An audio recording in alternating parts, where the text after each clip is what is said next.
Hello and welcome to the Stew with JT Brew here on Total Apex Sports.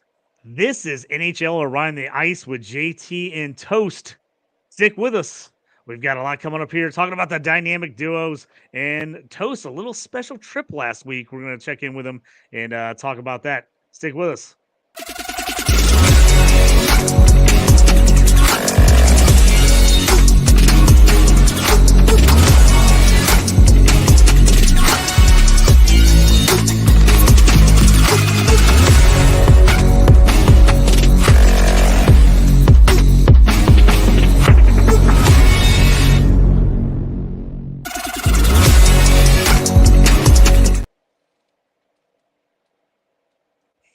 Thanks for joining us here on the Stew. We've got our buddy, a guest, our first guest here, Toast, on NHL Around the Ice, Aaron Tomatich. He's in our home league.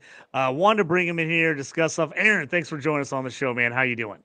Great, great. Thanks for having me. Yeah, the homely, what is it? Maybe year 6, 7, I want to say. I think you're It's still right. like we're getting close to 10, but no, great league, a lot of fun. Thanks for having me on. I catch the pod when I can. You guys are great. And I tell you what, though, I will tell you this. It's probably the last time you guys are going to do it, but when you guys are on and you talk strategy, don't think I'm not listening because I'll hear you or, hey, let's talk about this trade or that trade. It's typically a league we're in. So I'm all for it. Just go ahead and keep the transparency going because I'm definitely a long time listener. So thanks for having me.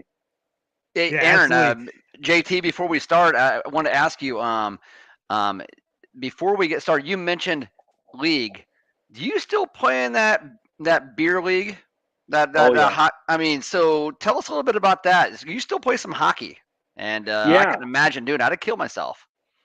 yeah. Well, yeah. I mean, I'm getting to the point now. I'm 47, so yeah, we play in a beer league, local league here in Bloomington, Illinois. So not too far from, just down the road from you guys. But yeah, we've got it's a great program. A lot of places with rinks will have some kind of learn to play program, or maybe it's adult league, and you have various levels of skill. So.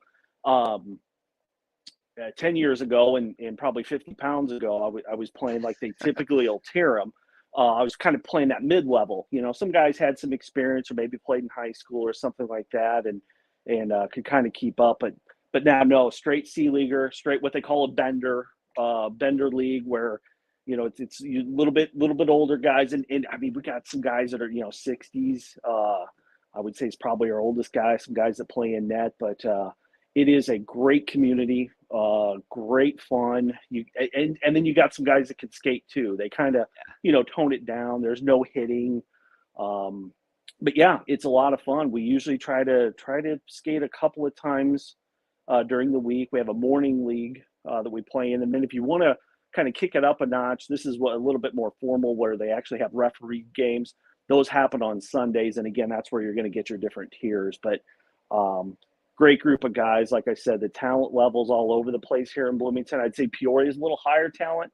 We've got some real good skaters, got some real good teams there. But with I'm hoping we just got the ECHL team here in Bloomington. I'm hoping with that we get some more guys. Or again, the closer you get to Chicago, the higher the further you go north, the better the leagues are. But here in Central Illinois, it's a bender league, and I'm bender number one. I just kind of net front presence, no back check. Hey, C League skater with an A League shot. How about that? But yeah, no, it's great. It's a lot of fun, and yeah, definitely keeps me active. Now, hey, that's great to hear. And JT, do you think maybe we could make a trip to Bloomington instead of playing? We could actually be our own version of the Danbury Trashers fans and actually be in Section 118.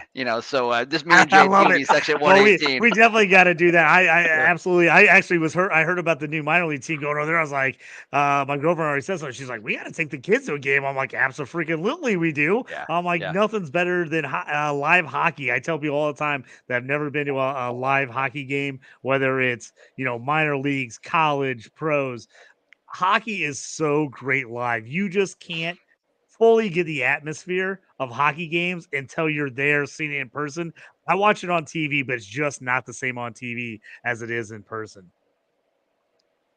100%. Which Absolutely. Toast, we're going to jump into this, talking about watching games in person. Big matchup last week. I was super disappointed I did not get to go. Red Wings at the Blackhawks, used to be in the same division, so you had a lot of matchups throughout the year. Now, the Red Wings moving to the East, 1-1, one home, one away. That's it. You get one chance to see the Red Wings and Blackhawks go at it in Chicago. You got to go up there on Sunday for the game.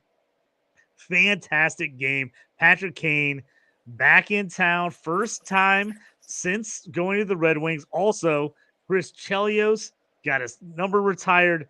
Just a slew of things went out today. We'll talk about this before we even get into the game. Kind of give us a little breakdown, Toast, of the trip to Chicago for the Red Wings Blackhawks last week. It was it would be sad to say that, and JT, you may find this sad, Aaron, you may too, that I don't go to a lot of live sporting events. JT, I've been to a couple with you, but I just don't do that a lot. And I definitely don't go to historical or monumental games. I'm usually the type that want to sit in front of the television and not want to miss it, have a drink next to me, where I'm not inconvenienced. So just keep that in mind when I say that. For me, this was the single greatest sports event that I'd ever been to in my life. And you're like, wow, that's kind of sad, but let me kind of tell you guys a little bit about this trip in general. First, we got up there. I went with a friend, and we got up there. We bought these tickets, months ago before the season even started. So, mind you, we didn't even know Patrick Kane was going to sign with the Wings when we bought these tickets. So when we actually found out that not only is it going to be the jersey retirement night, but also Kane's tribute ceremony and actually first trip back to Chicago in a Wings uniform, I mean, these tickets were hard to come by. I mean, so we had a chance to actually sell them and actually make quite a bit of money on them. Like, no, that's not going to happen. We're actually going. Gotta go. Yeah. So I'll keep this brief here on our trip up, but all I want to do is I first want to put a plug out to a pizza joint that is probably about 3 or 4 blocks away from the United Center. It's called Bacchini's Bacchino's, and that's with a B as in boy. I had a stuffed spinach and mushroom pizza. No doubt, not exaggerating, the best pizza I have ever had in my life. Wow. I had the best stuffed pizza for sure, but the best pizza I ever had. Hell, we actually ordered that pizza. We stood in the parking lot about 3 blocks away from United Center. We ate it right in the parking lot. I mean, we're getting ready for the game. We didn't care. We got there pretty early. The game was at 5. We got there around 1:30. And the first thing we did is we went to the atrium at the United Center, and we caught a Q&A session. Pat Foley was actually leading the Q&A session with Jeremy Roenick, Ed Belfour. I mean, I love Eddie Eagle.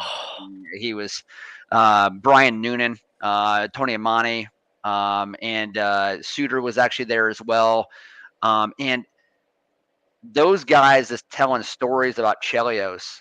And really, there was a couple like JR actually went out of his Roenick actually went out of his way to say that he's the greatest captain in the history of the Blackhawks, which that's debatable, right? But he may be. But with Taves, who was absent from all of this, we'll maybe get to that here in a bit.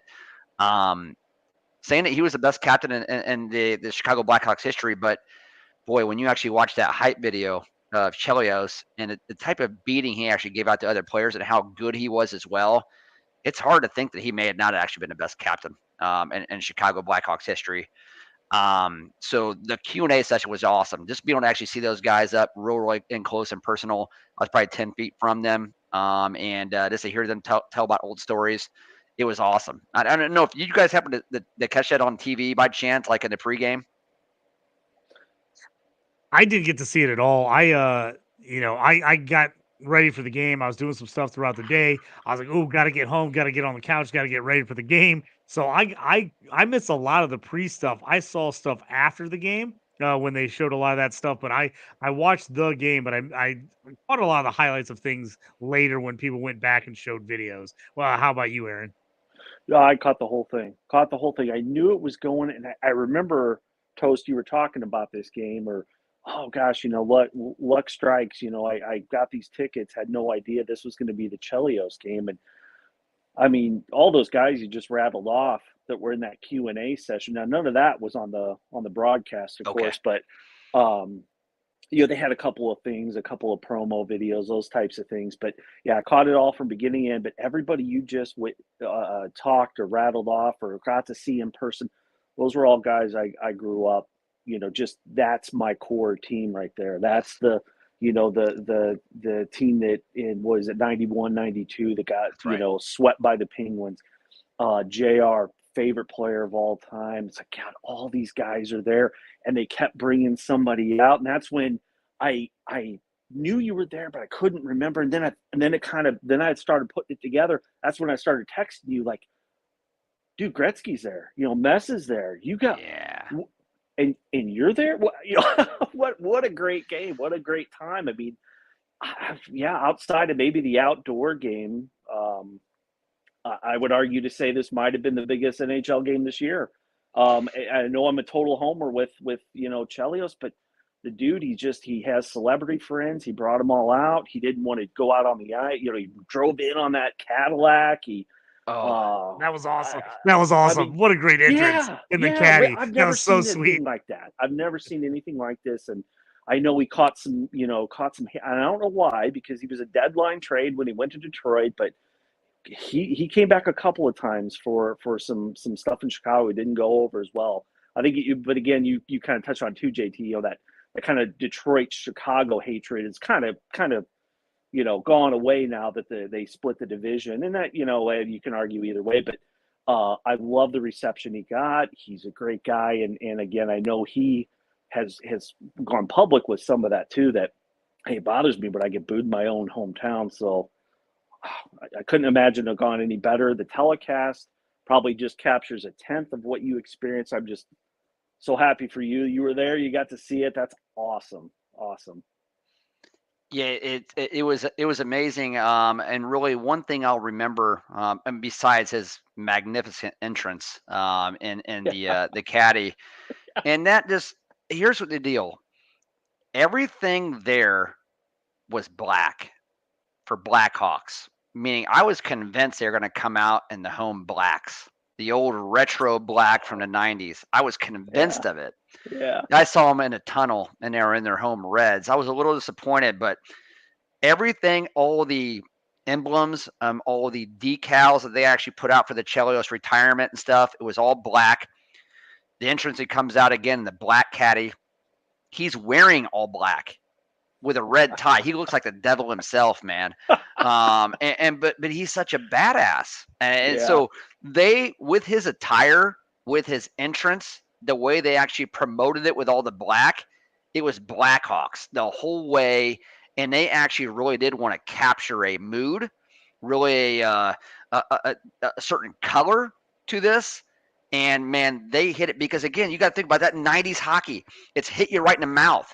And just fights and boarding people and just really hard-nosed hockey. And you think, what's the best color in actually Blackhawks that actually can really capture that type of feeling they actually had about the team back then? It's black. So everything was black, everything at all, man. So that's one thing I actually remember was just the way he was dressed and the way he actually entered there. But you actually hit it too.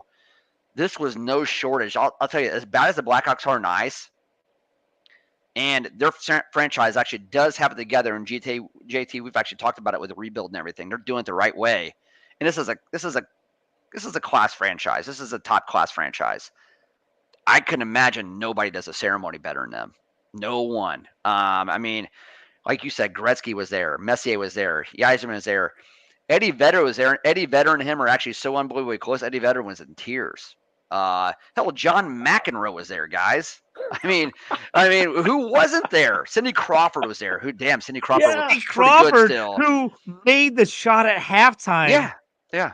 From center ice. It was awesome. Eddie Vedder, everybody else misses. Cindy Crawford in high heel boots hammers it home right down the middle. I was like, if that is, dude, on the telecast, they were losing their mind. I was laughing. One of the guys, he goes, oh, Cindy Crawford. And he goes, I had a Sidney Crawford poster in my room. Not above my bed, but in my room. I was like dying and laughing. I was like, oh, I was like, I guarantee he wasn't supposed to say that. But I was like, that was hilarious, dude. I thought it was great. Toast, like you sent me a picture of, I think it was Jordan statue with a black Blackhawks jersey on. Yeah. You know, like they might break out the Blacks. Man. I thought that was the only thing they missed on.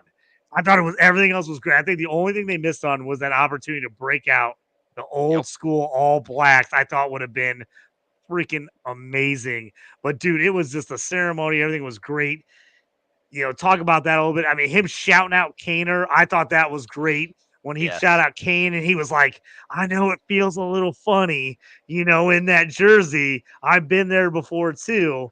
But you'll gotta get, I was like, oh man, I was like, that's so classic. Like, you know, since he spent his whole career with the Blackhawks and then just, you know, finished up with the Red Wings. I thought that was awesome that he called him, you know, Chelios from Chicago, homeboy, one of the best American players ever, and he calls out Kaner. Says it, the greatest American hockey player ever. I just thought it was great. JT, that's what I'll remember from his entire speech. The humility he showed.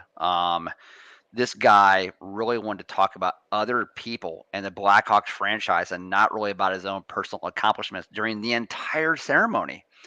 And when he called out Kaner, and you said it perfect, that he will go down as the greatest American-born player who ever lived, and then says, you know, I understand it's probably feels weird actually wearing that jersey, but don't worry, you'll be up here soon just like me, you know, and I'll remember that. I'll remember that forever.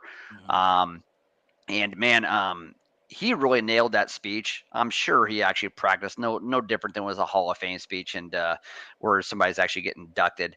But also too, I mean, he had cue cards. They were all mixed up at one point. He had fun with it. He's like, the hell with it, because we're going out after this. We're gonna have a great time.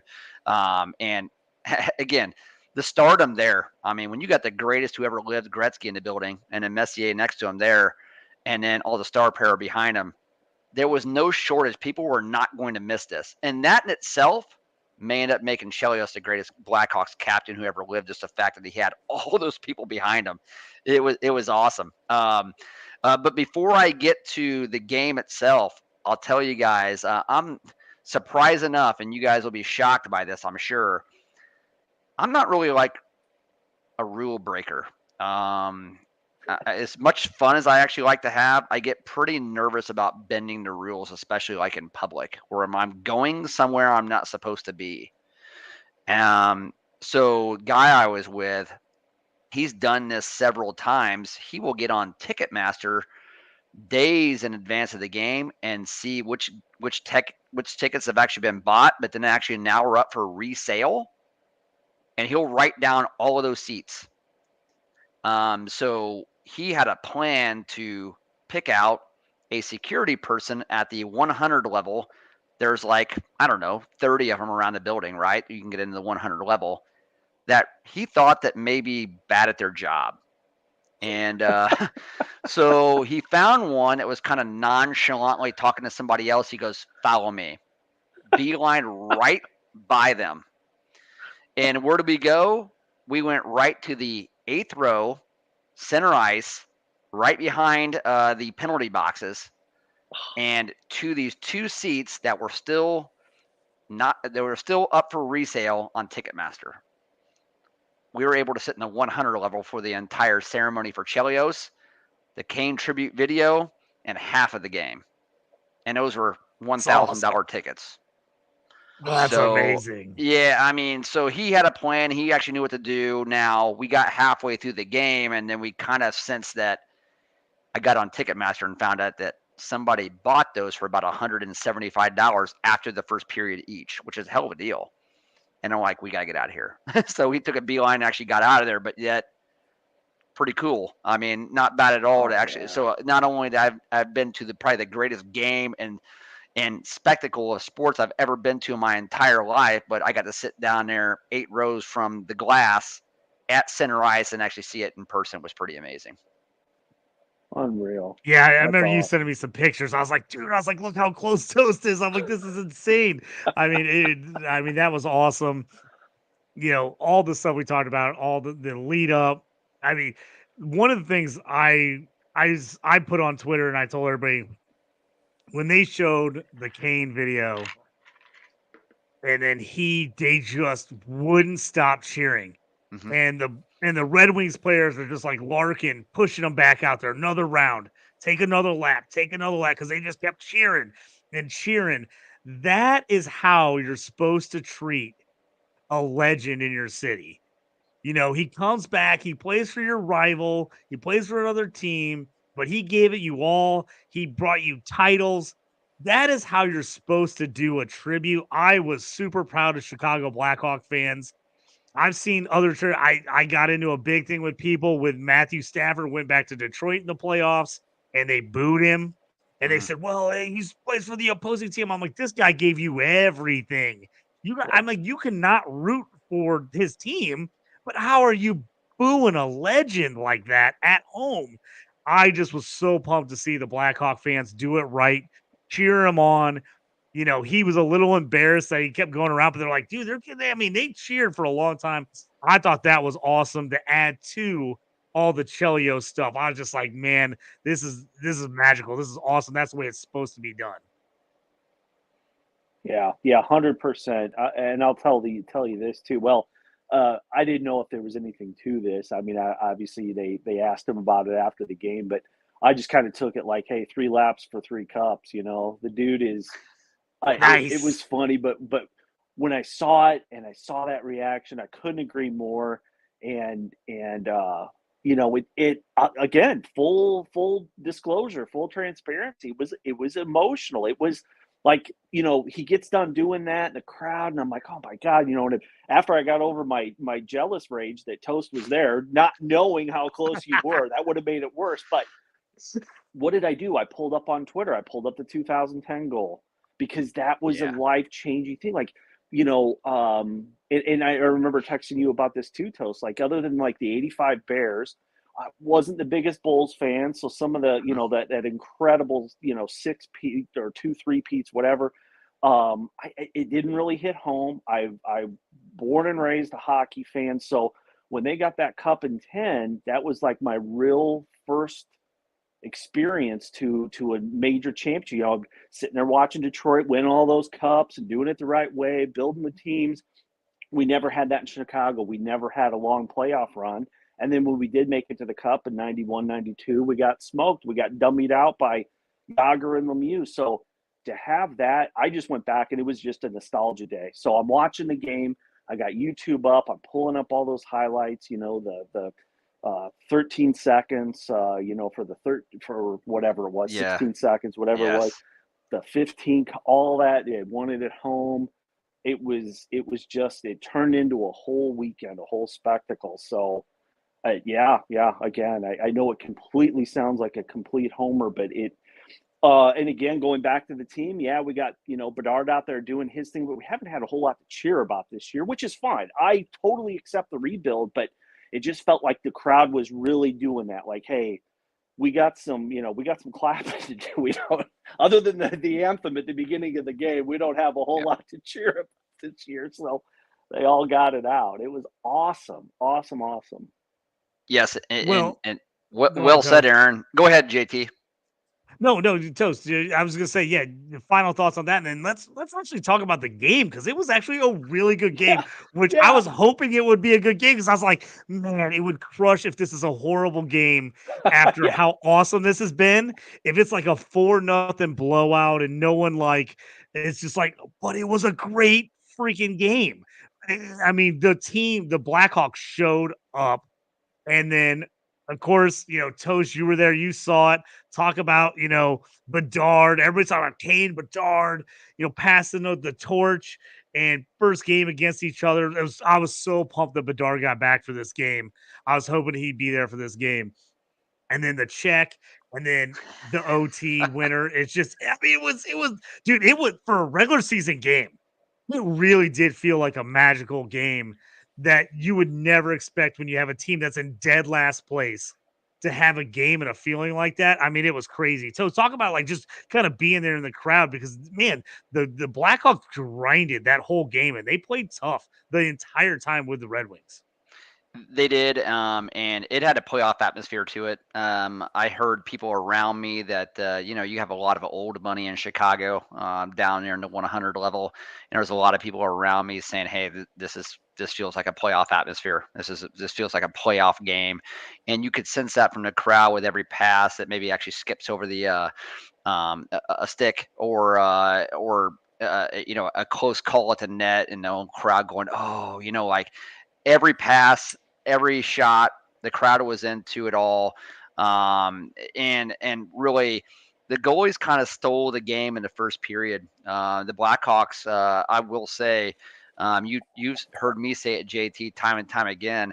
They're playing a certain brand of hockey right now. It's actually between the blue lines, and really playing a tight game. They want to make sure they're actually in every game, so they're keeping games low scoring. They don't mind actually play a little bit ugly.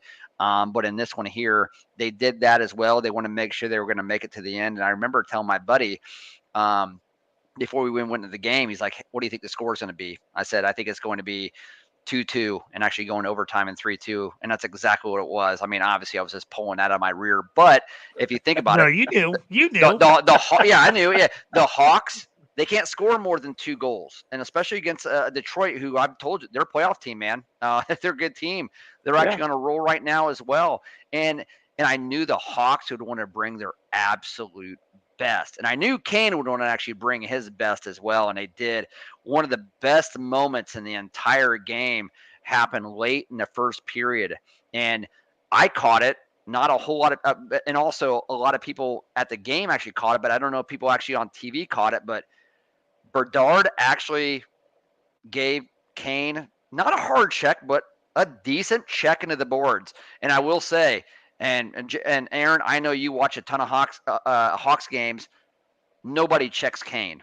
Nobody. Right. Nobody lays a hand on him. I mean, if somebody actually checks him, they lay up against him on the boards. Just lay against him. Like nobody touches him.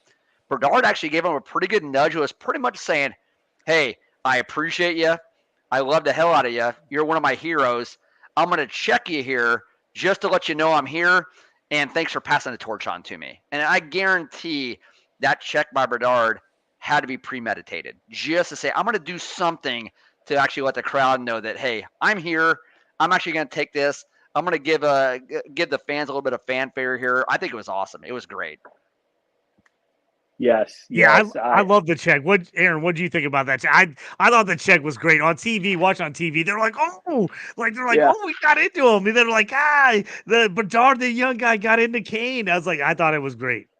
Oh, well said, and I couldn't agree more. And yeah, they played it up on TV. They showed the replay. I went back again, pulled it up on YouTube, watched it again. But it was, and you watch the, everything that Kane did, and the kind of, the fanfare and everything that went so right. But at the end of the day, this is Bedard's team now. This is his house. He's 18, Mhm. 18 to have the mindset to do that. He handles media well. He just he's not the biggest guy, but he put his shoulder in Patrick Kane, and a reason why not everybody hits Kane. You can't catch him. He knows how to roll off the hits, but he's coming off hip surgery. And he put him in that half wall, like, hey, let's test out that hip, buddy. By the way, this is my house now. I loved it. I loved every single minute of it. Playoff atmosphere. That's awesome. Because it really did come off on TV like that as well. The telecast was great, and they played it up. And oh my God, I could just go on, and I can't believe that you were there. Yeah, and you know what? And to kind of recap all of this here, and I could just go on and on about this game and telling you guys about my time, but again, it was great on TV. It was even better in person.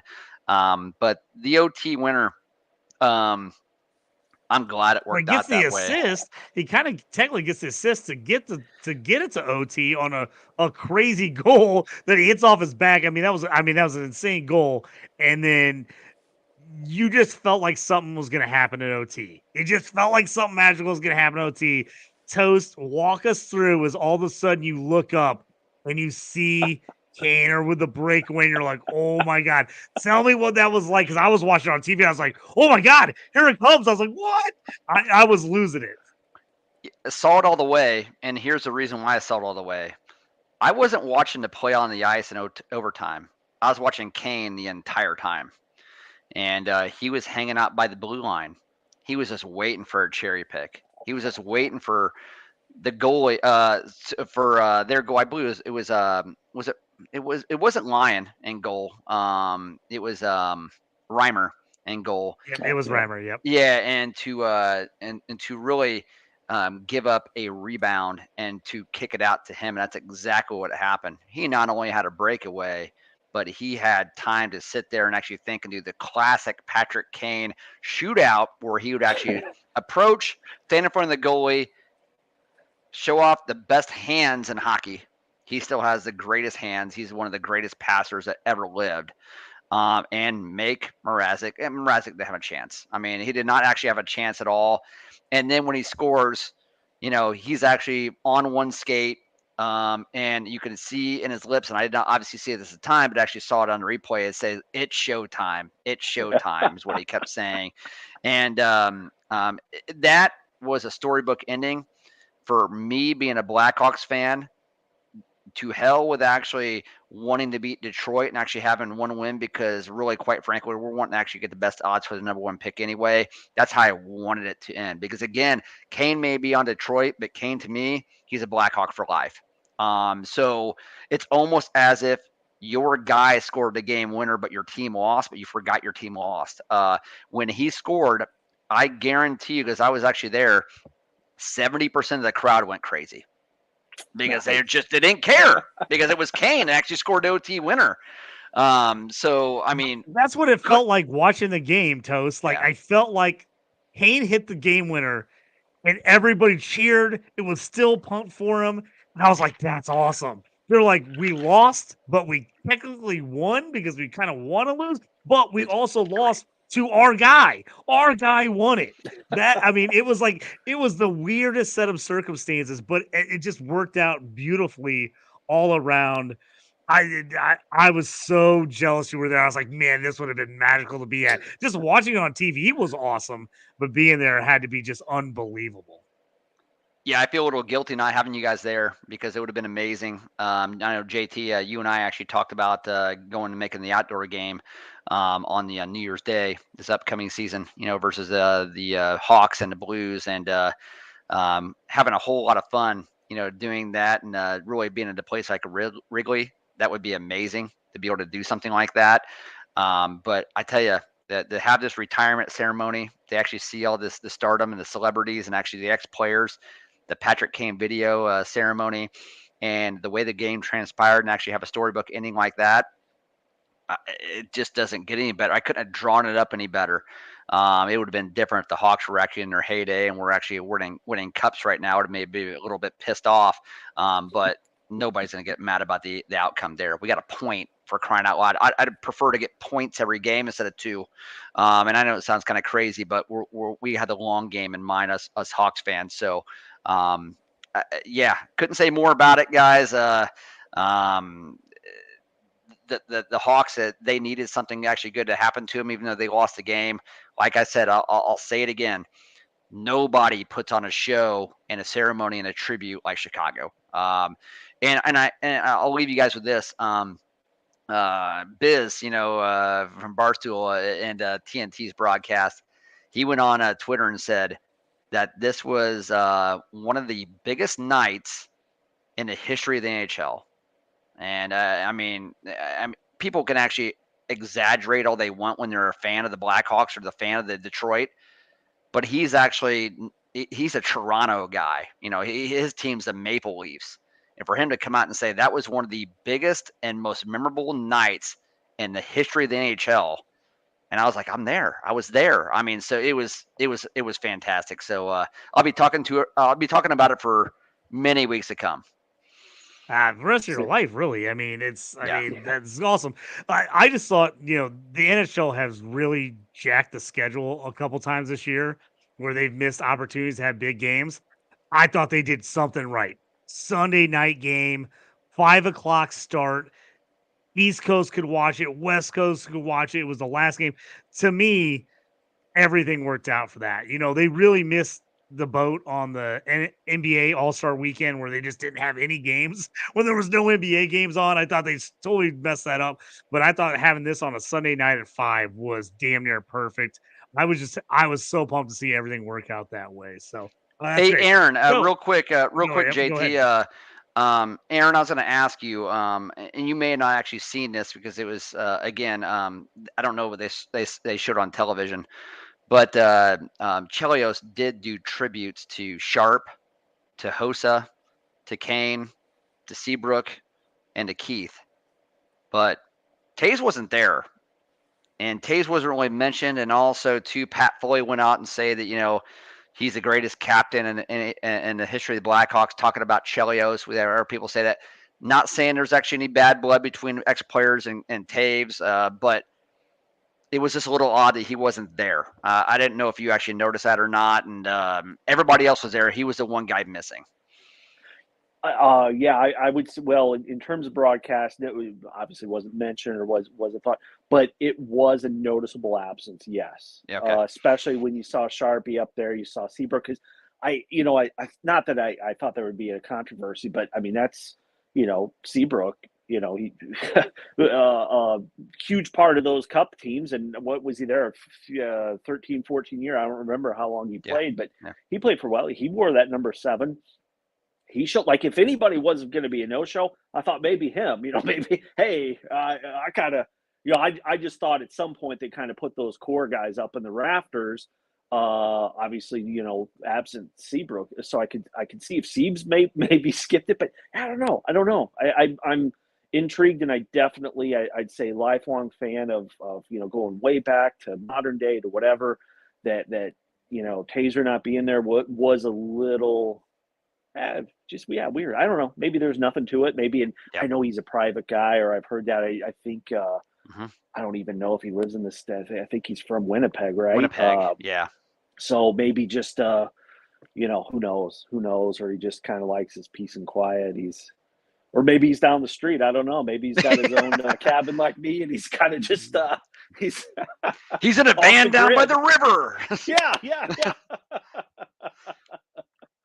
Yeah, I don't know. Yeah, you bring up a good point. It was, I would say, noticeable difference or a noticeable absence. Yeah.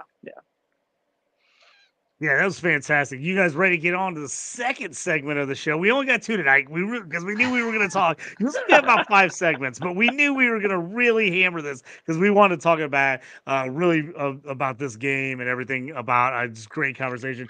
Our second segment, though, is me and Toast kind of went through, gave our top 8 dynamic duos in the league. We're gonna have you jump in here and kind of give your 2 cents on those too. So right now it is time for Toast Takes dynamic duos.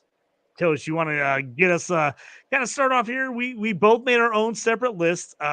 They were pretty close to each other. I think we've been around each other too much, but yeah, we just kind of jumped in and said, hey, what were the guys we thought, real life plus fantasy?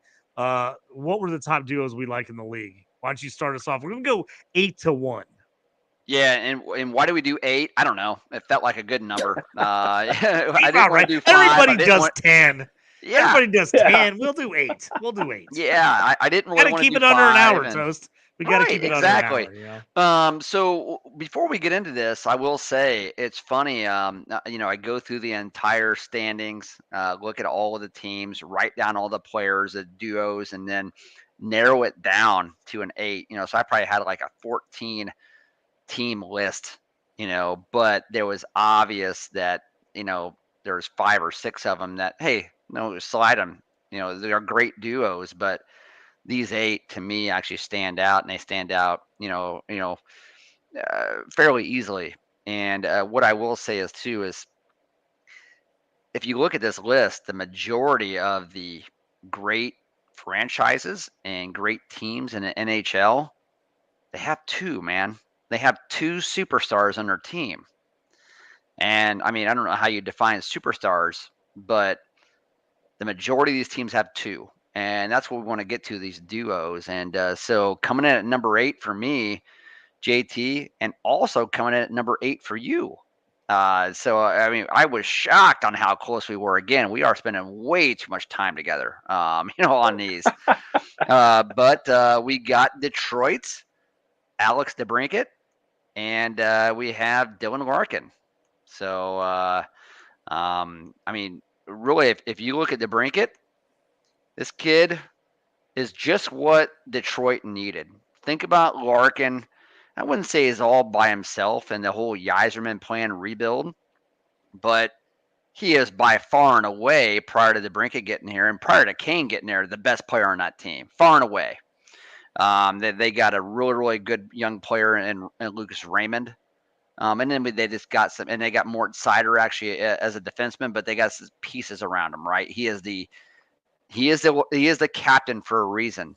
But once actually you bring DeBrincat in, and you got Patrick Kane there as well, that DeBrincat Larkin duo for me in Detroit, they're pretty amazing. JT, maybe talk a little bit about why you actually had him number 8, other than the fact that being a Detroit fan. I mean, what do you like about these guys? And JT may be on mute, or we may have Thank lost you. you. I was on mute. Thank you. Yeah. That doesn't happen often. Hey, yeah, sorry. I always say, I'm a Red Wings fan. I actually like that they're in different divisions now, because now I feel like I don't feel bad rooting for the Blackhawks. Before I kind of like secretly rooted for the Blackhawks because I had so many friends that were Blackhawks fans, but I felt like I was kind of cheating on my team. But now I'm like, hey, we're in different divisions. I can root for both. I can root for the Red Wings when they play the Blackhawks, but I can root for the Blackhawks the rest of the time. So I don't feel so bad about it. I think the Brink coming over has just absolutely changed Larkin. I mean, like you said, Larkin coming in, he was just a ghost by himself out there. I mean, they had no talent around him. I think he deserves a lot of credit that he never tried to force his way out of town. Being a Michigan guy, he trusted the process. He never was in the back complaining like, "Man, give me help, give me help." He just went out there and played, and you saw it. It hurt his stats. He there's a couple of years it was pretty thin, but he didn't have much help. The Brink just took it to another level, and then adding Patrick Kane this year, it's just like now the Red Wings are moving. I think it's 10 years since they made the playoffs. This team is starting to go in the right direction. I just think it makes such a big difference. They had to give up a little bit to get him, but I thought it was the right move. He's a Michigan guy too. He wanted to be there. I think getting these hometown guys always helps out. It just feels like the whole culture has changed for Detroit now. DeBrincat was the first major step, I felt like, adding the offense. And then when they signed Patrick Kane, I was like, here we go. I was like, this team is ready to start rolling. I thought they might still be a year away, but man, they get off to a hot start. Dylan Larkin's looking like the guy we always thought he was going to be. He just needed some guys to play with. He needed guys around him. And he's having the best season of his career. Best season of his career right now. 53 points in 53 games. The guy, he's the captain. He's running the ship here. Brinket's just what they needed. He's that guy over there hammering down power play goals, hitting slap shots, one-timers. It's the offense. Forever, Yzerman has built up the D. He's been working on D. He's been getting some young guys. He's getting the Siders, getting those guys kind of setting things up. And I think DeBrincat was the move that finally set this team off. And I think this is going to be a duo for years to come. If they can keep these guys together, I think these guys are just going nothing but up. Yeah, totally agree. And I mean, if obviously the playoffs have to shake out, but I wouldn't want to draw Detroit in the first round. I mean, whether they get in the top 3 in the division or they snag a wild card. Again, I haven't taken a look at what their standing is now, but I wouldn't want to play these guys in the first round. I mean, I would say, if you're gonna look at a maybe point of improvement or maybe a deadline, maybe look at the goaltending, whatever, you could. But yeah, I think they got a solid D. You got those guys, but the thing I like best about this, and I noticed, again, that you guys have already touched on it, that so many of your picks are similar. when I first saw that, I thought, well, it's just the same list. But I didn't realize you did it independently. But I'll say a common theme, and it starts with these two, with the duo number 8. You got a guy that back checks and plays the full game in Larkin. He's super fast. He can pass and shoot, but then you got the cat that's a shoot first. He can pass, but he's always looking for the shot. You got Larkin that you have to have that. So whether your definition of a duo is a 1 center and a 2 center, and maybe they play some power play time. No, these guys can skate the same line. Sometimes they do, sometimes they don't. Sometimes you split them up, but you got the guy that's a shoot first. You got the guy that plays 100 feet that doesn't just kind of block shots when he's back there. I don't know if his name's ever been in the Selke Award, but he's a great two-way player in Larkin. And yeah, just dish it off. And this he's got his stick in the air like Ovi in the slot in the top of the circle. Yeah, great kickoff. And yeah, at 8, I think that's a good spot for these guys, these duo. Toast here. We'll get to, I think, your number 7. They just missed my top 8. Boston Bruins, Pastrnak, Marchand. These guys, I had them just on the outside. I think these guys are absolute elite players. They were just on the outside. I had a younger duo that kind of snuck in over them, but you had them at 7. I had them at 9. Yeah, and you mentioned it right there, JT. It comes down to age of this duo that may have actually kept them out of the majority of people's top 8. But my thought is David Pastrnak has to be included in any top duo regardless, because he's a top 10 player in the league. And Brad Marchand, as much as I hate the guy, and I hate him, believe me, I hate the guy. I mean, he's an asshole, but I would say, like, if he was my asshole, I'd love him. But he does everything right. I mean, he's a perfect player for that team. He sets the culture, man. Boston will actually hit you in the mouth. They'll actually play great defense. They got great goaltending. They'll get timely goals as well. And Marchand he's all of that. I mean, he is the heart and soul of that team. But Pasta being 27 years old, look at these numbers this year: 38 goals, 47 assists in 85 games. I'm sorry, and 85 points in 60 games. Last year, he had 113 points. So that was his breakout last year. He has reached stardom. He is a top 10 player. And as long as he got Marchand, who was a late bloomer in himself, actually, at his side, Pastrnak is actually on that right wing. Marchand's actually on that left wing. It makes no difference who's actually playing at center right now. Those guys play at such an unbelievably high level. Think about this. Pastrnak, 339 career goals, and at 27 years old. Guys, I'm just doing the math. Let's say he actually does that for another 7 years. He's on the doorstep of 700. The all-time goal, what is the record? 891 or so? I don't know, somewhere around there. It's in the 890s, yeah. I'm not saying he's going to get it, but man, what a career. I mean, so you have to include him in your top duo there as long as he's with Marchand. Aaron, you got anything to talk about? About those guys? You bring a good point. I love what you said about Marchand. Couldn't agree more. Remember when he was licking people in the playoffs? I mean, God, he's so just nasty, spearing, and he's getting suspended. So, but to your point with Pasta, you could put a toaster oven on the line, and you're going to get a duo out of that team. So yeah, I mean, it's not Pasta. He carries the weight of that team, of that line, of this duo, but I love the addition of Marchand, because you just need the dirty rat to get in there and get some of those pigeon goals. Maybe Pasta takes the puck all the way in, and there's Marshy waiting for the rebound off the leg pad or something. He's putting it home, but he's far more skilled than just kind of that cleanup guy too. So yeah, I like the pick, like the age. Unless they move one of those goalies, I don't say. I'm gonna tell you this too, real quick. Yeah. I was the only guy in the whole world that bet against Boston. I had Florida coming out of the first round last year. I didn't have them going to the Cup, but I just had Florida winning. Boston set the record last year and all that. But I don't know. I don't know if this is who knows? Just that age thing is with Marshy and then losing Bergeron, that kind of stuff. So Yeah, we'll see. Time will tell. I watch they win the cup and whatever, but but yeah, I would say the age is the only thing they really got against it is in terms of the duo with Marchand, but Pasta doesn't matter. Pasta and X player, and you got a duo.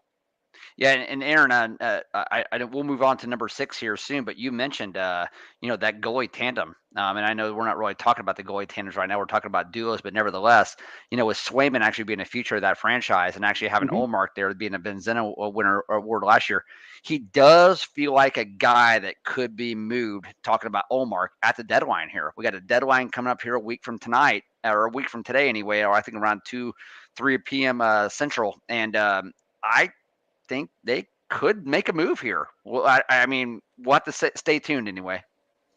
Yeah, and if you're going to do it, you got to throw him on the other side because you don't want to face him in the playoffs, obviously. So you got to think of that too. Like, well, if there's you say you throw him to New Jersey that is on the bubble, or who knows, maybe they're going to miss the playoffs. But you throw a goalie, a Vezina winner goalie, you might be, or he comes into town, he's all pumped up to beat you.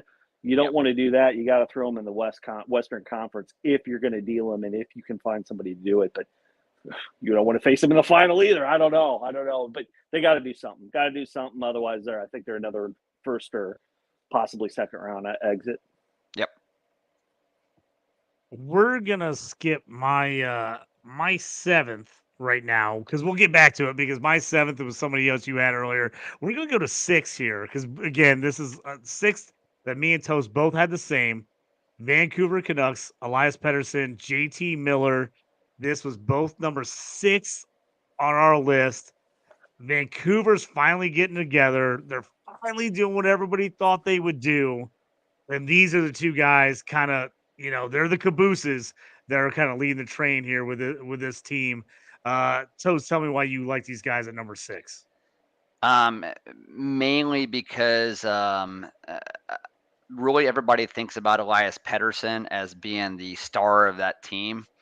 And what I would actually argue is that JT Miller is the one that ends up being overlooked, and mainly because of his age. He's 30 years old. But if you look at his stats this year, 81 points in 61 games this year, he was a late bloomer. That's kind of like Marchand was. Marchand was a late bloomer. JT Miller is actually no difference at all. The guy hits. He's a bangers league dream is what he is. And I think I've said that moniker here before on the podcast, but it's true. JT Miller, I believe, is either top 2 or 3 in points in our home league, and we have a bangers league. Pettersson being 25 years old and really, 75 points this year in 61 games. He had 102 points last year in 80 games. I think that Vancouver, given that they have a young talent around them like Hughes, and they actually have Brock Besser. They actually traded for Lindholm. He was actually only 25 years old. They're looking pretty damn good, man, to actually not only compete now, but actually compete for many years to come. And JT Miller and Pettersson are a big part of that. One thing I like about JT Miller too, he's tri-eligible. So in a lot of formats that actually, in fantasy formats that actually covet positions, he can actually play all 3. Those are just a diamond in the rough. But Aaron, I don't know if you have really watched a whole lot of Vancouver games, can actually add any insight regarding JT Miller or Pettersson, but this is definitely arguably a top. They're definitely a top 10 duo. They could be a top 5 duo. Of all the list, of everybody on the list, this was probably my favorite. I know they're kind of middle of the pack on where you guys ended, but this duo jumped off the page for me because JT Miller, and you said it perfectly, late bloomer. We didn't see this JT Miller when he played in New York. We didn't see this until really, I would argue, when Tocchet came aboard. Rick Tocchet. So yeah, and I love Talk. I remember watching him when he was on Pittsburgh, and then he was Philly, and he was just this, the classic power forward, the bangers league, you go out there and hit, and Gordie Howe hat trick type of guy. That's what JT Miller's turned into, and he's nasty. So yeah, they had that hot start. Pettersson's been doing what Pettersson is capable of. I mean, you could probably, last year, hey, I had an awesome year, but so yeah, and those, it's nice because they play those West Coast games. So Yeah. typically that's usually where, Edmonton, Vancouver, those types of games, there's nobody else playing, so I'll catch quite a few of them. But yeah, Miller. I think some of the stuff that was that kind of one of his critiques was, all his points come on the power play. Not this year. The majority of those points are 5-on-5. So of those 80 some points, I think you rattled off. It's a full line, whether he's skating with this guy or not. So I love these two. Love these two. Pains me to say it somewhat, not really, but I remember back in the Hawks on their runs, they'd always have to go through Vancouver, and then the year Yes. Vancouver bumped them, and then they ended up going 7 with the Bruins 2011. when the Bruins won their cup. I just remember BX just chirping, and that guy, I hated him so much. So it and the Sedin's out there flying around. So at one point I was a big Vancouver hater. Now I'm again, maybe it's age too. The rivalries kind of died down. It's just a fun team to watch them snap it around. Talks really got them playing well, and these two guys lead the pack. A great duo, and like I said, my favorite on your list. Not I'm saying that they're number one, but I just like that it's like looking forward to talking about these two. They're great to watch, and they play well together. Nice. We'll move on to number 5 on Toast list. These guys were number 7 on my list. Different duo, but the Florida Panthers. So I had Kachuk and Barkov. Toast had Barkov and Reinhardt. Kind of in there. We're both in. I had him at number 7. He had him at number 5. Kachuk's one of my favorite guys. I think he's just turned it up. He's finally the guy we thought he was going to be. He's reached that superstar status. He's really transformed the Panthers. They're already a really good team. Got him there from Calgary, and man, it's like he's just taken off. Now he's got all this talent around him. Another guy that's a really great guy in a bangers league, does a little bit of everything. Got out to a slow start this season, fantasy wise. I don't know if it was the long run. I mean, he wasn't used to going long distance in Calgary in the playoffs, but he turned it on here of late. I still think the Panthers are dangerous. I mean, Barkov, what can you say about him? I mean, the guy's just a professional. The guy can score 55 points, 53 games. I mean, the guy's just been phenomenal, the last 5, 6, 7 years. Reinhardt, Toast. You talk a little about Reinhardt because we brought him up a ton of times on this podcast. Every time we think he's going to come back to earth, we're like, never mind. He's just going to keep crushing it. And he just keeps crushing it. He does. We joked that this is maybe the Sam Reinhart podcast. I mean, because we pretty much brought up Reinhart almost every single. Sell him, keep him, trade for him. We've said everything on this podcast about him at this point in the season. Yeah. So I want to say that about a month ago, I said, well, this isn't gonna be sustainable. He's shooting 24% for the season and 25%, and I mean, he can't keep that up. I mean, it's Sam Reinhart. He's always been a nice player. I mean, he started off his career, with Buffalo, I believe, and I mean, he was a nice complimentary player. He'd score you maybe 20, 25 goals a season, but now, guess what? A month later, he's still shooting 25% for the season. He's sustained, and mainly if you look at this Florida team, there's so many duos you could go with, and really, Reinhardt, Kachuk, and Barkov. Not all of them actually play on the same line, but they're actually on the same power play. But then you got to throw in a young guy like Verhaeghe as well. That's really their top 4 that makes them go. But Reinhardt is kind of slid into that number 3 slot behind Barkov and Kachuk. And you were right, JT, when you said Kachuk. He's reached superstardom level. And if you look at his last 30 games, man, he is on fire after that slow start. And I think it was slow. I think it was tired legs. And it was a long playoff run last year, and a lot of those guys actually weren't used to that. And especially Kachuk, actually, I think he rupture his spleen or break his sternum. I can't remember which one it was back in the playoffs last year, but you had to think that actually had part of the slow start coming back in this season. But man, he has been a ball of fire of late. I love Florida. It was hard for me not to include some type of duo for Florida. And however you want to put it, whether it be Reinhart, Kachuk, or Barkov, Reinhart, or any way you want to put it, you can't argue. You have to have some type of duo from Florida. Yeah, agree. Well said. And yeah, you're right. It was a fractured sternum for amongst the the endless list of injuries for Kachuk.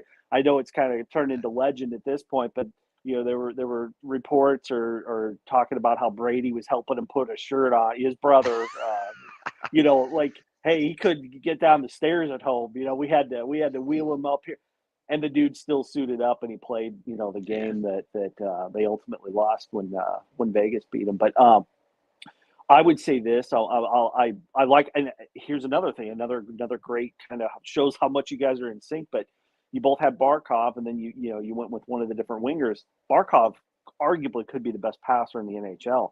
The dude finds tape. It doesn't matter if somebody's gapping up on him. Doesn't matter if there's two guys back. He finds a way to get that puck in. He's that pass first guy. So again, he does his role in this duo.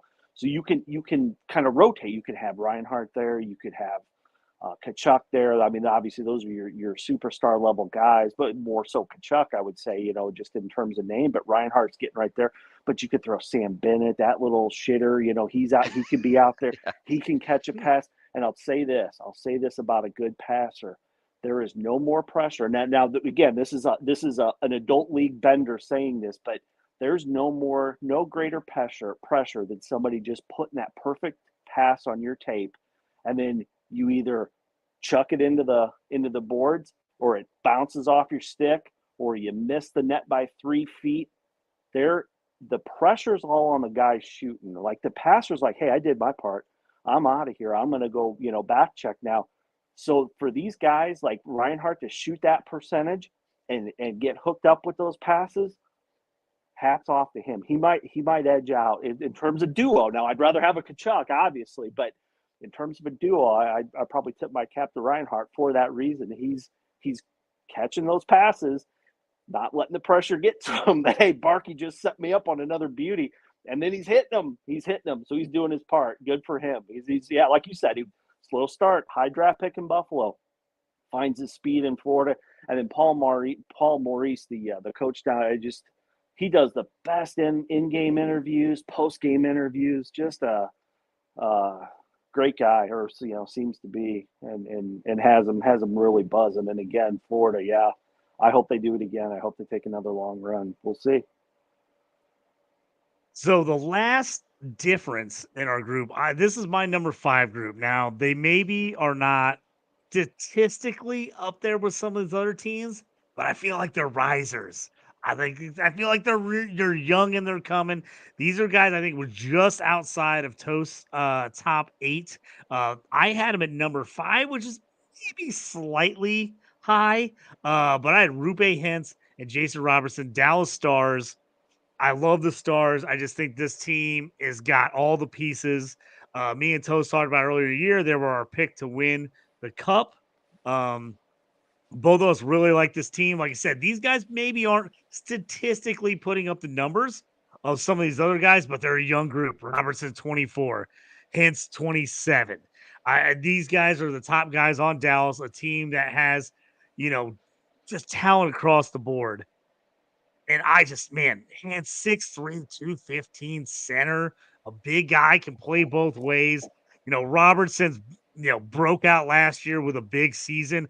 I think he's just going to get better and better. 109 points, 82 games. I just like these guys a lot. Like I said, I'm probably a little high on them, to be honest, but I just feel like this is one of maybe the next really good up-and-coming duo that is outside of me and Toast's top 4, which I think our top 4 are dynamic guys. I mean, absolutely dynamic. I think they're just on the outside of that right now. JT, I like your pick at number 5 here, because if you think about Robertson, hence Pavelski being 39 years old, I think these two guys are the mainstay in Dallas. This is the future of Dallas. And man, last year, now they haven't quite done it this year, but man, Dallas is such a good team, and I think that you and I both picked Dallas to actually go not only far, but actually our cut favorites for this year to actually win it all. And we'll see if that ends up happening. But nevertheless, they're going to be in that conversation. But these guys really haven't got going the way we actually think they could. And think about this. They haven't really got going, but yet both of them are point per game players. So that just tells you how great they are. And man, Hence being 27, and also Robertson being 24 years old. These guys are going to be around for a long time in Dallas. It's going to be pretty exciting. So I like this pick at number 5, especially if you're actually, let's say this was Dynasty top 8 duos. I mean, heck, they may even be a little bit higher than number 5 for sure. Yeah. I agree. Love the pick. Love the age. Young guys. And I think you guys said it all. And Dallas always draws a great crowd. They got a good supportive arena. Trying to think, they had I can't remember who it was. I want to say it was Pavelski just because of his age, but somebody hit a milestone there that maybe didn't start their career there, but just, brought all the, no stops were made. It was a really, really just classy reaction to whatever the milestone was. I mean, it'd be better if I could remember what it was, but, good town. And, they may not have that superstar that really, going back to the Pasta comparison, Pasta and anybody, but they may not have that name quality. But I think these two guys you picked on this team, they could be those guys. They really could, especially Robertson. I mean, he was just missing the net a little bit last year, and then when he found the net, now we can see what he do. So, or what he's capable of, and it's ironic, and again, this was not set up. I have them going to the Cup in the West. I can't remember my East pick, but it's one of those, like, before the season starts, you just put, $50 on who you think will be the Cup final. But yes. they were coming out of the West for me, so now we've just completely jinxed them. So I'm sure they'll be a first round exit, but we'll see. I like it. I like the pick. So it's time to get into our top 4. We were lopsack here. We were in sync. We had the exact same top 4 right in a row, all together. Denton, starting off with the Tampa Bay Lightning, Brayden Point, Nikita Kucherov. Kucherov I feel terrible in the home league. He had a fantastic season for me, and I wasted it away with injuries and was unable to. I just missed the playoffs. I started catching fire the last 3 weeks right before the playoffs and just missed. I finally put up my top 3 scores of the season the final 3 weeks when everybody got healthy. Now I'm fighting for that number 1 pick. But these guys, I mean, Tampa Bay starting to turn around. Kucherov, first guy to 100 points in the league this year. He's been just absolutely phenomenal. And then Point has just been one of those guys that playing with Kucherov just makes other guys better. He just makes everybody better. These two guys are going to keep Tampa Bay in any series when the playoff gets here, because these guys are just phenomenal. Phenomenal enough where I actually traded for Brayden Point in our home league in a trade this year. And did I actually get him from you, Aaron? Yeah. And I mean, so he's probably maybe a second or third round equivalent in our home league, and I'll probably have to strongly consider actually keeping him because he's that darn good, and he's tied to Kucherov as well. Kucherov 103 points so far in 60 games this season. So I think it's McKinnon, it's Kucherov, it's Matthews, those 3, and then you got McDavid trailing maybe in a 4th there for the Hart Trophy this year. Kucherov is arguably having his best season of his career, and that's saying something considering I think he had like 128 points about 4 or 5 years ago. But man, this duo here and Tampa Bay, they're the future of that franchise. They actually have them both locked up for some time, and really, I have been hammering Kucherov in the assist category for prop bets and actually parlay it, maybe let's say with McDavid assist and also with a McKinnon assist. It's almost every single night they play and they actually have a decent matchup and they're the home team. It's a can't miss. I mean, you're going to actually get Kucherov at, let's say, minus 230, 235 for an assist. But if you compare it again with the McDavid assist, you can get it like at minus 110. And I mean, think about it, minus 110 for both those guys actually playing at home in the same night to get an assist. It's just like free money. And so lately it's actually been that way. But I love these guys. I believe these four duos coming now from 4-3-2-1, they're in a league of their own. This is it was no surprise, JT, that you and I had 4-3-2-1 all the same. Yeah, I mean Kucherov, he's been phenomenal forever, right? But the goals, he's going to set a record for goals this year for him. I think his previous high is 41. He's already got 38. Like, I think that's been the difference maker too. We know he can dish the puck. He's always been able to do that, but he's putting the puck on the net, quite a bit more this year. I think that's taken him up a notch.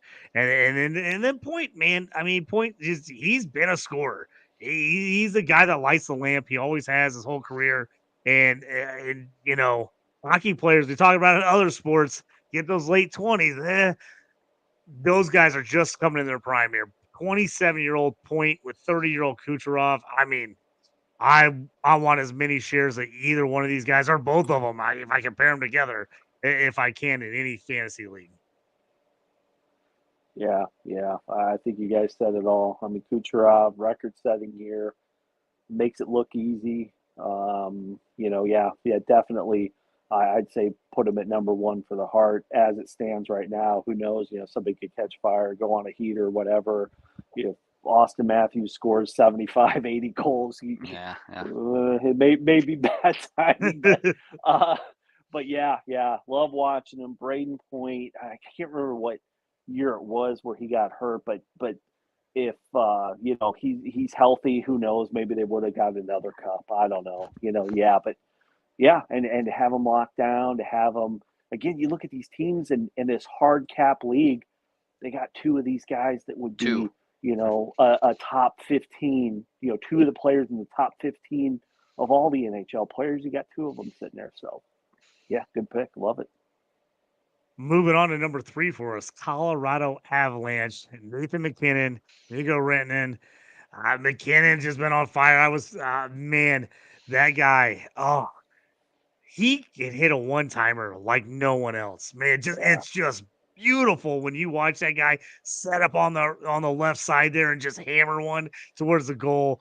Man, there was it was only a couple weeks ago he had a hat trick, and it was just like butter. They just slide right over to him. He's just slamming it home. It's so nice.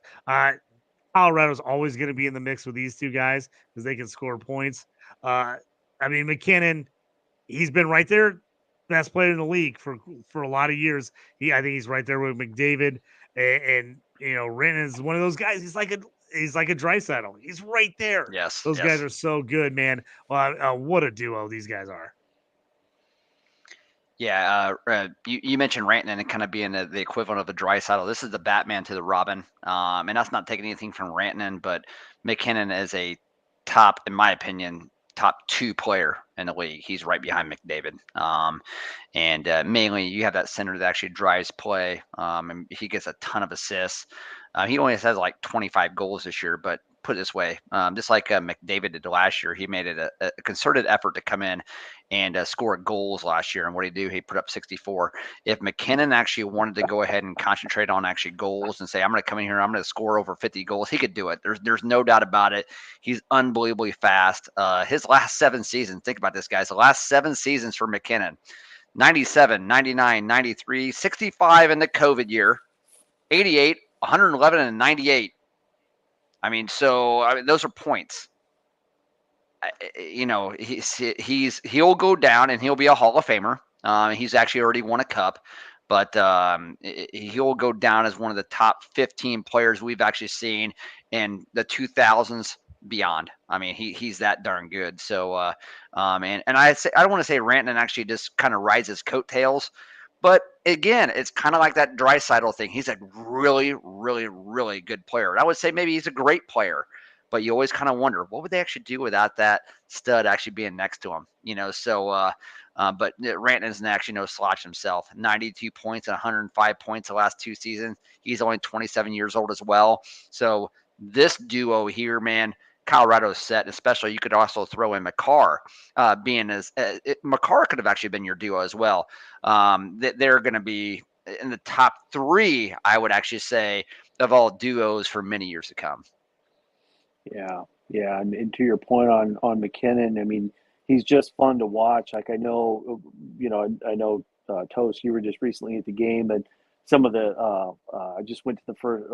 It's been a while, been a bit of a drought for me, but saw the Hawks and Caps earlier this year, and I love how they have the miles per hour. I don't know if they're microchipping the sweaters or whatever, but however they're getting that stat, I love seeing it because then you see the speed burst, that kind of thing. But just watching the Colorado game, their separation when McKinnon's out there, both offense and defense. So again, the prototypical two-way player.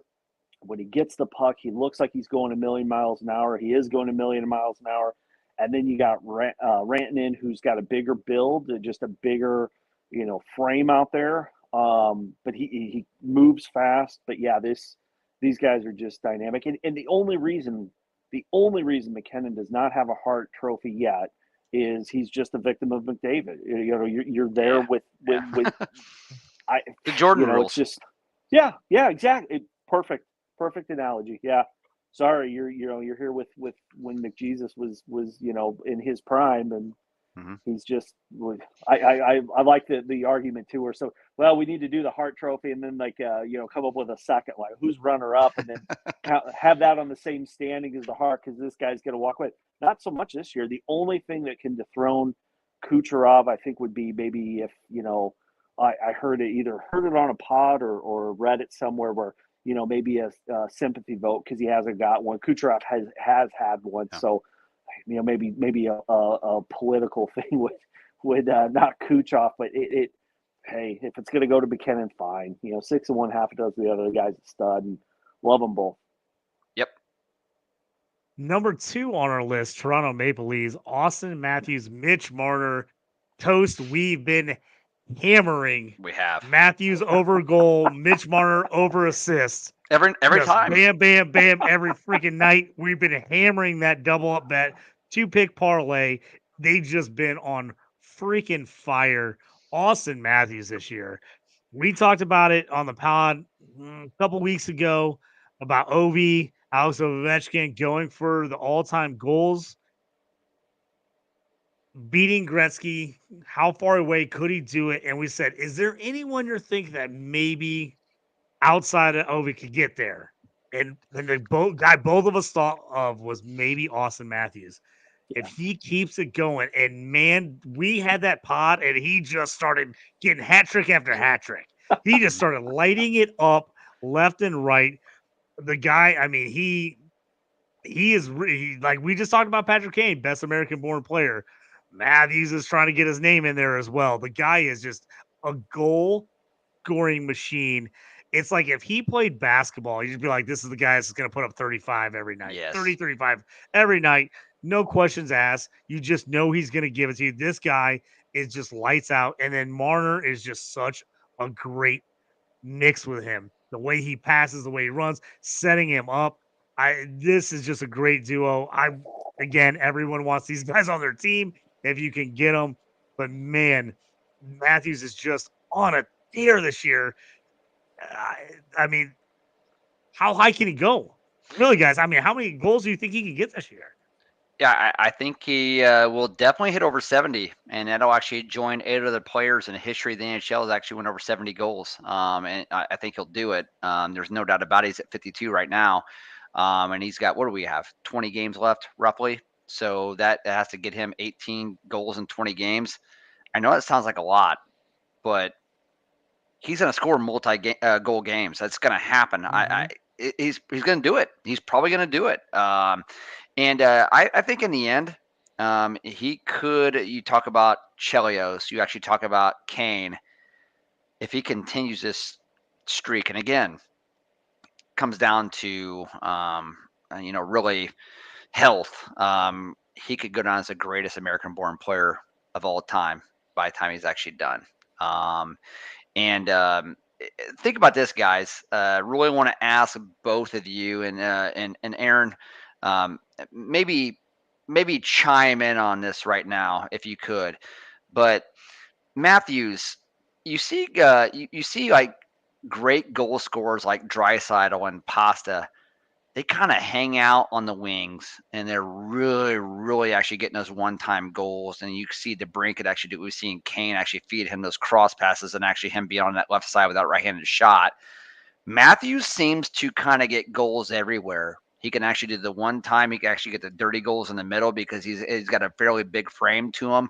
He seems to be able to just do whatever he wants to do, and he can score goals in many different ways. I don't know if you guys have actually noticed that or not. Yeah, without question, probably the best pure shooter in the NHL, McDavid included. This has been. It's not a unique position to say that. It's not a. I think going back to your point on all-time goal scorer, best American player. I think no offense to Kane, no offense to Ovi, but I think they're just placeholders. This guy, if he's healthy, there's nothing that says he can't pump out 70 a year, and he's going to, so he'll be the permanent placeholder for both of those, all-time goal scorer, all-time best American-born player. But how he does it, and that's it. Yeah, he can score from the blue line. He can score from the paint. He can score from behind the net. He can bank it off the goalie's butt. He can do it all. His best thing, and you see this again, it's broken down on YouTube all over. Bedard's called it out because he's modeled his shot after it, but it's the angle change that he does. It's a little toe drag. You take the kind of curl your stick on the puck, you bring it over real fast. Well, he's squared up to where that puck was, and then he can shoot it full power from that new position.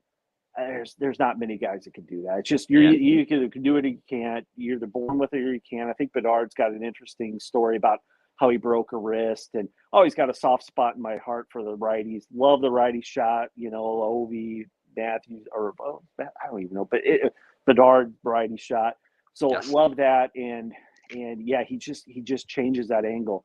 That's how you score anywhere. You can shoot it as hard with a full windup as you can with what most professional athletes or most NHL players have at half speed. He does it full speed, and that's how he's the purest goal scorer of the NHL now. And it's so fun to have all these guys in the same league at the same time to watch them all. It's great. And Marner can dish him. Back to the point on Barkov. Marner's, if there was a competition between him and Barkov, I couldn't tell you who's the best passer. Yes. If Marner just finds him, and then he scores too, and then this is a pass first guy. The goalie kind of cheats to one side, think he's going to pass, and then he shelves him. So Marner, yeah, great duo there.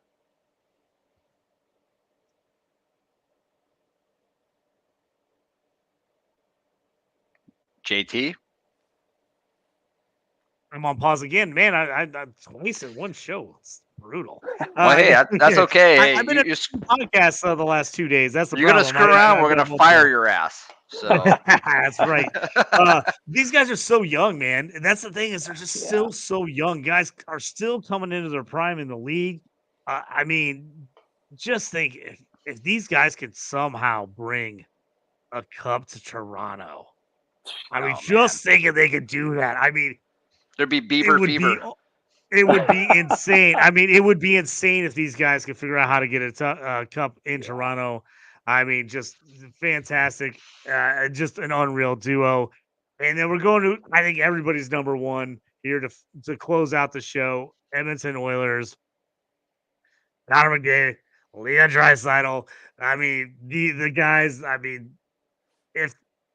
top duo. They might be 1 and 2 in the league, top players. They're right there. Slow start to the season, but these guys are starting cranking up. And like you said, man, if McDavid's not there, is Draisaitl the man? If McDavid's not there and Draisaitl's not there, are all these other guys, the number one guy? It's just like everyone's just slightly behind those two guys. And if they could ever figure out, get everybody around him in Edmonton, get the goalie, get the defense, get everything going. But these guys are, I mean, they are pure offense. And they're just great to watch. Me and Toast watch a ton of West Coast hockey late night. Man, we love when we see that Edmonton 9:30 game. All right, jump on. Let's lock in. Let's watch and see what they got tonight. These guys are both just awesome. Yeah, and you know what? I know we'll wrap up the show soon, and we could go on and on about McDavid and Draisaitl, but their pedigree speaks for themselves. The only thing they haven't accomplished is winning the cup, and that really comes down to a lot of their defense and a lot of their lack of goaltending. And I believe eventually they will win one, but it's interesting because Draisaitl will be a UFA after next season. You know, he makes $8.5 million. He's going to actually get paid. Edmonton's usually up against the cap, but I would imagine they're going to do everything they can to actually keep him. But let's just, all I want to say is this. If you look at McDavid, he's had 9 seasons, and he's going to be over the 100-point mark again this year. And that's going to do it for the 7th time in 9 years. The only other years he didn't do it was in 2019, 2020, where he put up 97 points in 64 games. In his rookie year, he was actually the Calder winner, and he was hurt the majority of the season, and he put up 48 points in 45 games. If it wasn't for a shortened COVID year and also a injured rookie season, he would have put up a 100-point mark for every single season in his career. And if you think about it, in an age where basically goalie pads are bigger, nets are actually smaller, it's definitely a different game. That's remarkable. He will probably go down. And guys, we've actually, in our lifetime, think about it, we're all about the same age. I'm 47. Tomatech, you're 47. JT, you're probably 45, 46. Nevertheless, he will go down right now. Maybe not as the best player we've actually ever seen in our lifetime, but the most talented player we've ever seen. He's a Hall of Famer right now. He'll end up being 1,000 points next season in his career. All he's got to do is win cups. If he ends up winning cups, he may go down as the best player who ever lived. That's how damn good he is. Yeah. I mean, what can you say that hasn't been said already? Either what you guys just said or what's been others have echoed. The dude is just he's a pleasure to watch. It's fun to watch. You talk about separation. You talk about, a man among boys. He just, gosh, the only thing I can, again, just kind of comparing my Bender League, but you'll get a guy that maybe played some college or usually in the summertime, maybe the ISU team or the U of I hockey team, which they're just, they're club teams. Every now and then somebody that wants some ice time, they'll come out and skate. It's the only thing I can compare it to. Like somebody that can really play the game comes out there and plays with a bunch of 40-year-olds, just zips around and does what he wants to do. This guy does it at the pro level, and he's been doing it since he stepped out onto the ice. He's been doing it since the first time he heard the anthem. Couple of, that injury is the only thing that's keeping him from 100 points in every single season. What can you say? And I used to underscore or undervalue Draisaitl. I think he's really, I think you put him on a team, or say you throw him down in I don't know, Arizona. I think that guy has really added a two-way game to his repertoire. He's not just a shoot first guy. He's a pass guy. He's power play guy. And again, you got him now, but you bring up a good point. What are you going to pay him? I don't know, what's McDavid, $12.5 million when you're going to give him $14 million when he's, I guess if Toronto can sign, like they got their 3 now, they all have paper. Like they got Nylander, they signed him. How do they do that? Marner, I don't know. I guess it's possible now. I can't remember. I think it's already out there. Like what they speculate the what the cap will go up to next year. But I fingers crossed. But the best thing I think I could say or echo is the cups. Yeah, I would just love to see Edmonton win one. Ever since the guy came in the league, it's given me a reason to watch those late games. I watch almost every single one of them. Like I feel like I've yeah, I mean, it's just fun. It's a great duel. Clear number one. I saw the topic. It's a no brainer. These two number one duo by far. Well, that's gonna get us to the end of the show here. We went a little long on this one, but I think it was worthwhile. We had to talk about everything that's going in. We're gonna do our final face off here. Toast, give me your last words for the show tonight. Went to the game, fantastic game, duo. Finish it up for us here. Yeah, why don't I finish it up? The fact that JT, you and I tonight are gambling winners because Rangers win 4-1, which that was a no-brainer. They were actually coming off a loss at Columbus a couple days ago. They host Columbus tonight. They beat them 4-1. Then we actually had the other three legs in the bet was Edmonton Oilers on the money line. It takes overtime to beat the Blues, but they ended up getting it done with a Connor McDavid winner in overtime. And also, too, they score 2.5 goals or more. That was the alternate over goals. 3.5 was actually what everybody wanted to take. I tease it back down to 2.5, and McDavid gets his assist. That was plus 145. I think I end up laying 50 to win probably 120 or somewhere around there. Nevertheless, we're all winners. So hopefully you end up putting $1 million on it, JT, and we're going to go to bed pretty happy tonight. I wish I did. If you haven't checked it out, our new affiliate is Total Apex Sports. We're on there. Go check out Total Apex Sports Bets, totalapexsportsbets.com. Me and Toast jump on there. We collab here from the show, The Stew with JT Brew. We put out some of our family favorite bets every day. Every once in a while, we miss a day if we get crazy busy, but most of the time we get our bets out there. I'm pretty sure we hit almost every one I put on the bets today because we hit that bet. That was our favorite bet of the day. That was our parlay of the day. I also had a 2-teamer for everybody. Rangers assists. Who did I tell you? Panarin. I had Panarin over a half assist, and I had Hyman over half a goal, over a goal, anytime goal. Yes. That hit tonight as well. So that was another one that hit on our list. So look on there. If you're on X, check it out. We put our Toast Takes and our JT Parlay Play of the Day on there all the time. So you can follow us there.